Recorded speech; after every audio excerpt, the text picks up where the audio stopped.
ओम नमः शिवाय। हर हर महादेव। अब आज आप सुनिए श्रवण मास महात्म का तीसरा अध्याय। संत कुमार बोले, हे भगवान, आपके श्रवण मासों का संक्षिप्त वर्णन किया है। हे स्वामिन, इससे हमारी तृप्ति नहीं हो रही है, अतः आप कृपा करके विस्तार से वर्णन करें, जिसे सुनकर हे सुरेश्वर मैं कृतकृत्य हो जाऊंगा। ईश्वर बोले, हे योगीश, जो बुद्धिमान नवकृत व्रत के द्वारा श्रवण मास को व्यतीत करता है वह 12 महीने में नक्त व्रत करने के फल का भागी होता है। नक्त व्रत में दिन की समाप्ति के पूर्व सन्यासियों के लिए एवं रात्रि के में गृहस्थों के लिए भोजन का विधान है। उसमें सूर्यास्त के बाद की 3 घड़ियों का छोड़कर नक्त भोजन का समय होता है।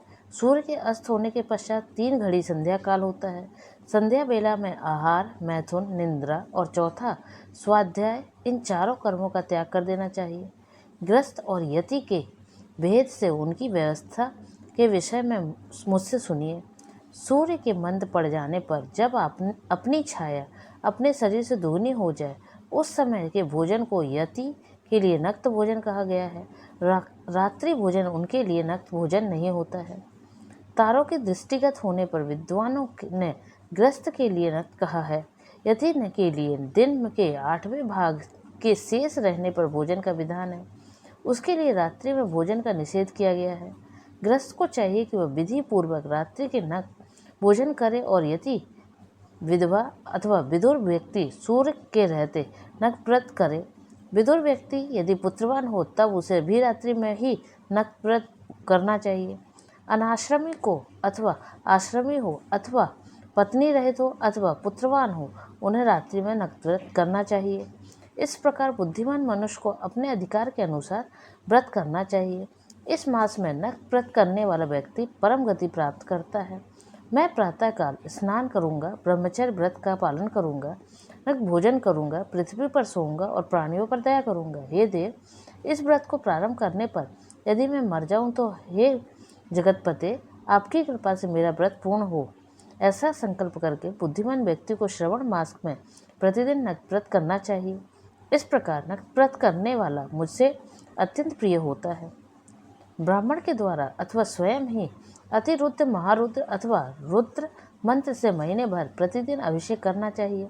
हे वत्स, मैं उस व्यक्ति पर प्रसन्न हो जाता हूँ क्योंकि मैं जलधारा से अत्यंत प्रीति रखने वाला हूँ। अथवा रुद्र मंत्र के द्वारा मेरे लिए अत्यंत प्रीतिकर होम प्रतिदिन करना चाहिए। अपने लिए जो भी भोज्य पदार्थ अथवा सुखोपभोग की वस्तु अति प्रिय हो, संकल्प करके उन्हें श्रेष्ठ ब्राह्मण को प्रदान करके स्वयं महीने भर उन पदार्थों का त्याग करना चाहिए। हे मुने, अब इसके बाद उत्तम लक्ष पूजा विधि को सुनिए। लक्ष्मी चाहने वाले अथवा शांति की इच्छा वाले मनुष्य को लक्ष्य बिल्व पत्र या लक्ष्य दुर्वा दलों से शिव की पूजा करनी चाहिए। आयु की कामना करने वाले को चंपा के पुष्पों से तथा विद्या चाहने वाले व्यक्ति को मल्लिका या चमेली के पुष्पों से श्रीहरि की पूजा करनी चाहिए। शिव तथा विष्णु की प्रसन्नता तुलसी के दलों से सिद्ध होती है। पुत्र की कामना करने वालों को कटेरी के दलों से शिव तथा विष्णु का पूजन करना चाहिए। बुरे स्वप्न की शांति के लिए धान्य से पूजन करना प्रशस्त होता है। देव के समक्ष निर्मित किए गए रंगवल्ली आदि से विभिन्न रंगों से रचित पद्म, स्वास्तिक और चक्र आदि से प्रभु की पूजा करनी चाहिए। इस प्रकार सभी मनोरथों की सिद्धि के लिए सभी प्रकार के पुष्पों से यदि मनुष्य लक्ष्य पूजा करे तो शिवजी प्रसन्न होंगे। तत्पश्चात उद्यापन करना चाहिए, मंडप निर्माण करना चाहिए और मंडप के त्रिभाग परिमाण में वेदिका बनानी चाहिए। तदंतर पुण्य आह्वान वाचन करके आचार्य का वरण करना चाहिए और उस मंडप में प्रविष्ट होकर गीत तथा वाद्य के शब्दों से और तीव्र वेद ध्वनि से रात्रि में जागरण करना चाहिए। वेदिका के ऊपर उत्तम लिंग तो भद्र बनाना चाहिए और उसके बीच में चावलों से सुंदर कैलाश का निर्माण करना चाहिए। उसके ऊपर तांबे का अत्यंत चमकीला तथा पंच पल्लव युक्त कलश स्थापित करना चाहिए और उसे रेशमी वस्त्र से विशिष्ट कर देना चाहिए। उसके ऊपर पार्वती पति शिव की स्वर्णमय प्रतिमा स्थापित करनी चाहिए। तत्पश्चात पंचामृत पूर्वक धूप दीप तथा निवेद्य से उस प्रतिमा की पूजा करनी चाहिए और गीत वाद्य नृत्य तथा वेद शास्त्र तथा पुराणों के पाठ के द्वारा रात्रि में जागरण करना चाहिए। इसके बाद प्रातःकाल भली भांति स्नान करके पवित्र हो जाना चाहिए और अपनी शाखा में निर्दिष्ट विधान के अनुसार वेदिका का निर्माण करना चाहिए।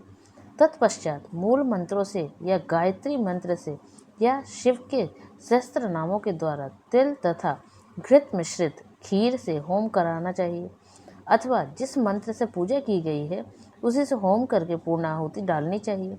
इसके बाद वस्त्र अलंकार तथा भूषणों से भली भांति आचार्य का पूजन करना चाहिए। तत्पश्चात अन्य ब्राह्मणों का पूजन करना चाहिए और उन्हें दक्षिणा देनी चाहिए। जिस जिस वस्तु से उमापति शिव की लक्ष्य पूजा की हो उसका दान करना चाहिए। स्वर्णमयी मूर्ति बनाकर शिव की पूजा करनी चाहिए। यदि दीप कर्म किया हो तो उस दीपक का दान करना चाहिए। चांदी का दीपक और स्वर्ण की वर्तिका अर्थात बत्ती बनाकर उसे गोघृत से भरकर सभी कामनाओं और अर्थ की सिद्धि के लिए उसका दान करना चाहिए।